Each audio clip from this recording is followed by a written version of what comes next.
अब तेजस्वी जी शायद matric pass नहीं है।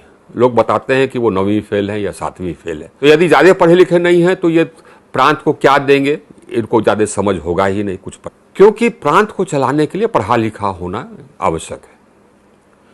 तो अगर मुख्यमंत्री के तौर पर मेरा मानना है कि ये तो तेजस्वी प्रसाद यादव जी तो बिल्कुल सक्षम नहीं सिद्ध होंगे, अनउपयुक्त होंगे। ये समझा जा रहा है कि शायद चुनाव के बाद नीतीश जी ही मुख्यमंत्री होंगे, लेकिन नीतीश जी का स्वास्थ्य सही नहीं है। ये तेजस्वी भी ये बात कह रहे हैं, ये सही है, और जनसुराज भी यह बात कर रहा है, वो भी सही है। इनको अब एक चेहरा है सम्राट चौधरी जी, जो उप मुख्यमंत्री हैं। अब आप सम्राट चौधरी के बारे में तो जान चुके हैं, जनसुराज ने स्पष्ट कर दिया है, करते हैं बिहार में, वो है नित्यानंद राय। उन पर भी हत्या के 2 मुकदमे रहे हैं। तीसरे हैं दिलीप जायसवाल जी, जो भाजपा के अध्यक्ष है। अब दिलीप जायसवाल पर भी आप सभी को छठ की हार्दिक शुभकामनाएं।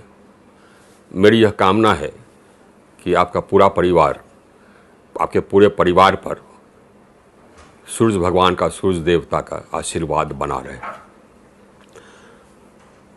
साथियों, एक और मैसेज आपको देना है। अभी चुनाव का समय है। मैं आपसे बता चुका हूं कि अब बिहार के भविष्य के लिए यह चुनाव कितना महत्वपूर्ण है, और यह भी आपसे निवेदन कर चुका हूं कि आपके सामने जो भी कैंडिडेट्स हैं, उसमें जो सबसे ईमानदार कैंडिडेट है उसको वोट करें। और अगर सभी कैंडिडेट भ्रष्ट हैं या चरित्रहीन हैं या क्रिमिनल्स हैं तो आप अपना वोट नोटा को दे दें। आज मैं एक चीज़ और आपको बताना चाहता हूं। अभी राष्ट्रीय जनता दल और इंडिया गठबंधन ने अपने मुख्यमंत्री का कैंडिडेट घोषित किया है, वो है तेजस्वी प्रसाद यादव जी। अब तेजस्वी जी शायद मैट्रिक पास नहीं है। लोग बताते हैं कि वो 9वीं फेल है या 7वीं फेल है। जो भी हो, यह ज़्यादा पढ़े लिखे नहीं है।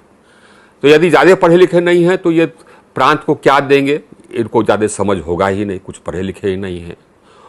ये प्रांत का कैसे नेतृत्व करेंगे, एक यह प्रश्न उठता है, क्योंकि प्रांत को चलाने के लिए पढ़ा लिखा होना आवश्यक है।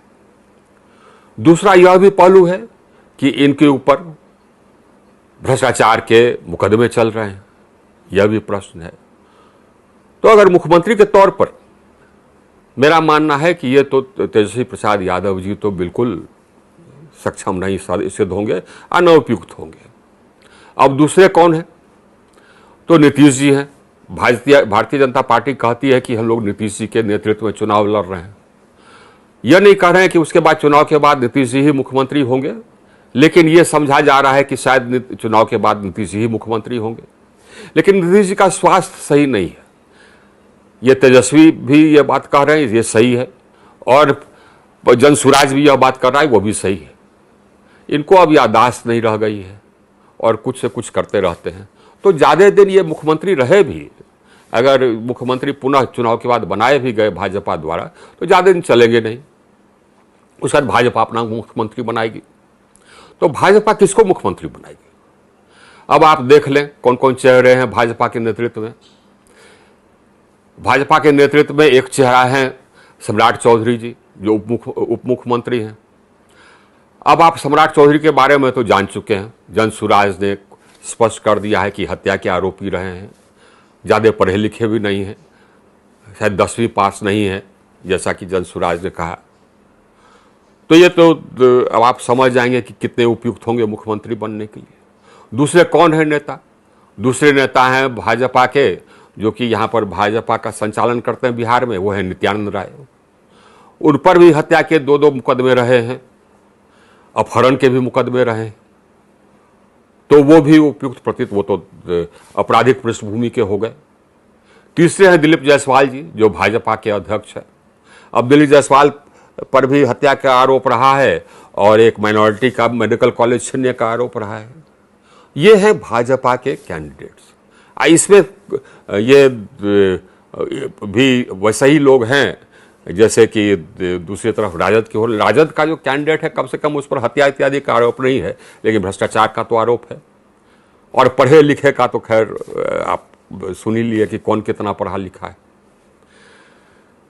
तो जनता के सामने यह प्रश्न है और जनता को यह प्रश्न करना चाहिए क्योंकि मुख्यमंत्री ही तय करता है कि सरकार को कैसा चलेगा, ईमानदारी से चलेगा, विकास करेगा या नहीं करेगा। अगर खुद आपराधिक पृष्ठभूमि का मुख्यमंत्री है या भ्रष्टाचारिक पृष्ठभूमि का मुख्यमंत्री है तो क्या करेगा, ये जनता को समझना होगा और समझबूझ करके ही अपना मुख्यमंत्री चुनना होगा, क्योंकि ये बिहार का भविष्य का सवाल है साथियों, और इसमें एकदम सोच समझ करके ही करना है। एक नया पार्टी भी आया है, वो है जन सुराज। जन सुराज के नेता बात तो बोलते हैं सही कि हम भ्रष्टाचार समाप्त कर देंगे, ये शिक्षा पर ध्यान देंगे, लोगों को रोजगार देने पर ध्यान देंगे, लेकिन ये पार्टी नई है, इसको हम लोगों ने काम करते हुए देखा नहीं। अतः यह कह रहे हैं कि हाँ साहब हम ईमानदार सरकार लाएंगे, लेकिन ये कहने की बात है, कभी तो हम लोगों ने देखा नहीं है कि हाँ सचमुच में ये हैं कैसे या होंगे कैसे। ये सवाल है आपके सामने कि कैसा हुआ। हमको तो ये एक विडंबना लग रही है इस चुनाव में। यही आपसे यही निवेदन है कि आप जो भी निर्णय करें एकदम सोच समझ कर करें।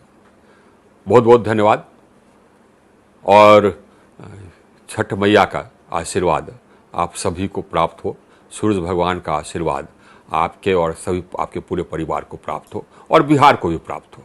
बहुत धन्यवाद।